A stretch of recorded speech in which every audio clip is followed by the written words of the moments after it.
Thanks, Mary. So it's become pretty obvious that today's state of environmental crisis is one of the greatest challenges that humanity is currently facing. Now, I'm not a climate scientist, I'm an artist and curator, and I'm passionate about the role that interdisciplinary art can play in community empowerment, social activism, and cultural change.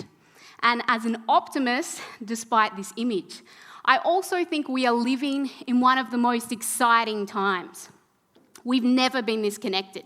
We've never had access to this much information, and we've never had the infinite possibilities that today's technology can now offer us. So most of my work revolves around exploring new ways to use creativity and technology as tools for positive global change. Now, personally, I see that there are two really clear opportunities for technology to play in times of crisis. The first is in creating frameworks that can inspire and empower communities to tell their stories with digital technology. Because communities that have experienced a natural disaster, they don't just need the tools to help rebuild their physical infrastructure, they need tools to help rebuild their social and cultural identity. The second opportunity I see is platforms that can enable us to share this content with communities across the globe.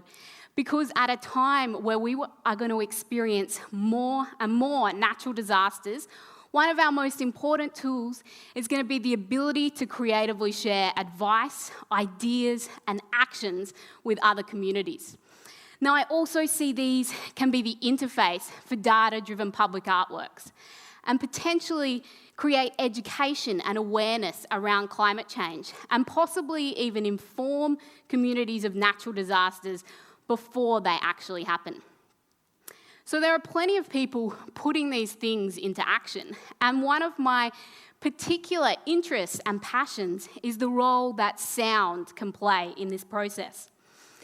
Because in an increasingly visually dominant society, we often think of the world as a place that we see, rather than a place that we hear. Listening provides more information about our surrounding environment than any other sense. Yet we so often ignore it. And in this age where we're constantly surrounded by the noise of global communications, this is a perception that has become at risk. So, despite working mainly in an interdisciplinary context, my background is as a musician. Sound has always been my language. I've been playing music since I could walk, and I've been writing music since I was a teenager. And I'm classically trained, and as a composer, I was always very experimental. And my love for technology really started in late undergraduate studies when I created my first electroacoustic composition using environmental field recordings. I was immediately hooked on this new sound world, as this technology that I had feared and avoided in a way as a classical composer had suddenly opened up this musical language of infinite possibilities. I could now sculpt sound in real time, and I had access to an acoustic palette literally as wide as the environment itself, in the words of Simon Emerson. So this is basically the point where my creative practice and my environmental activism started to come together. And I created and performed works that revolved around drawing attention to our ecological crisis and endangered ecosystems. Now, these often use multi-channel field recordings, live performers, and projections. And while this was a fantastic experience and I had lots of opportunities to perform this work across the world, there's certainly a big difference between performing this style of work in places like New York and Montreal to regional communities in Australia or isolated areas of India.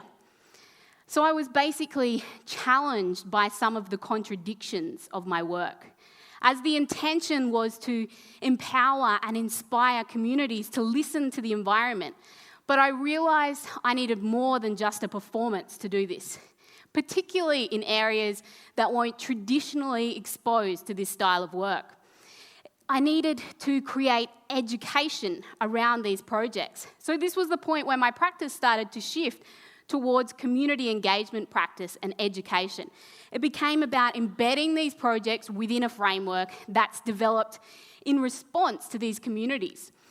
And like many of my projects, I jumped straight in the deep end before I had any idea actually what this framework was or how to create it. So like many artists with wildly ambitious ideas trying to create experimental frameworks, I started a PhD to basically document and understand what I was doing. And like many PhDs, this quite overwhelming process ranged from exciting breakthroughs to quite dramatic breakdowns. But my PhD provided this fantastic opportunity to completely transform what I do as an artist and how I actually do it. So basically my PhD was practice-based research, and it involved creating 7 original works. And these were created in cultural immersion, spanning from quite ambitious sonic explorations in the centre of the Amazon jungle to sounding the rivers of the world through places like India, Australia, Brazil and China. Each work was created in cultural immersion. It was important to me that it was relevant to the community and challenging for my creative practice. And each work became an experiment, one step further in exploring new ways that creativity, technology, and community engagement could be a catalyst for change. So initially, my PhD involved quite a lot of ranting. How we don't listen and how we're in such a visually dominant society. And so I developed these new listening processes to re-engage us with the environment. And I started working with Indigenous communities in places like India and Brazil. And what I discovered was that these communities didn't share this visual dominance at all. Communities that had been living sustainably for thousands of years often had balanced perceptions and were in some cases more auditory dominant. So this completely shifted my research and changed how I personally was responding to the environment. This ranged from working with communities in the Amazon jungle who would listen to decide where to enter a particular part of the forest. Working with Lyndon Davis here in Noosa, who taught me about listening to a river. Working with Jo Tito in New Zealand on her perceptions of listening to the ocean. To back here in India, working with the communities of the Atiathram ritual, whose entire lives revolve around sound through conducting elaborate chanting rituals that are designed to heal the natural environment. Now, this is a 3,000-year-old Vedic ritual from Kerala in South India, and it's believed to be one of the oldest surviving unbroken traditions of humankind. This isn't simply about responding to the environment with sound. It's about conversing and healing, understanding the power that sound actually has in our environment. So unfortunately, this tradition is now at risk. So in this context, I'm exploring the value of technology and creativity in the preservation and conservation of this ritual. It's not simply about documenting it and leaving, but empowering these communities to collaborate and be part of the process. So this is one of my favourite images from the project, as it's a photo of one of the students listening to the sound of his recorded voice for the very first time. So throughout this process, my practice has basically shifted from just composing music to creating experiences and connecting communities and cultures through the process of listening. Listening tunes our brains to the patterns of the environment faster than any other sense. It's such a critical perception, and it's so important for us to listen in these times of ecological crisis. So one of the main outcomes of my PhD was creating a framework called Sonic Ecologies. And this is essentially an accessible model to allow artists to implement similar projects.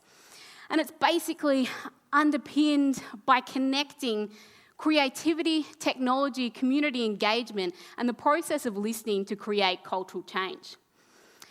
So Sound Mirrors is the first major project created with the Sonic Ecologies framework. Since 2009, I've travelled through Australia, India, Korea, Brazil, capturing the sounds of rivers and their surrounding communities. So this process has varied from sculpting and layering sounds recorded on location to directly responding to the natural environment. And this basically resulted in a series of soundscapes that have toured nationally and internationally as both a gallery installation and a live performance. So these creative outcomes essentially act as a catalyst to engage communities across the world in the preservation of river systems. And one of the most successful outcomes that resulted from this project was to leave a low-cost digital recorder with a key stakeholder in the community and set up a web platform that could enable that community to continue uploading content. And this outcome sparked the beginning of a series of other projects, including Sonic Explorers. So Sonic Explorers is a global interdisciplinary project that's underpinned by the creative possibilities of soundscape ecology. Now, soundscape ecology is a new and evolving field of biology where scientists record a given habitat to listen for patterns and changes.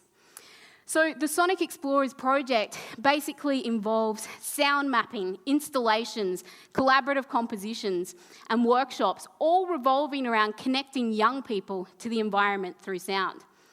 As the future leaders, it became so critical throughout my research that engaging young people in these practices was so important. It would be fundamental if this was going to work. So the Sonic Explorers project is now delivered in partnership with Ear to the Earth in New York.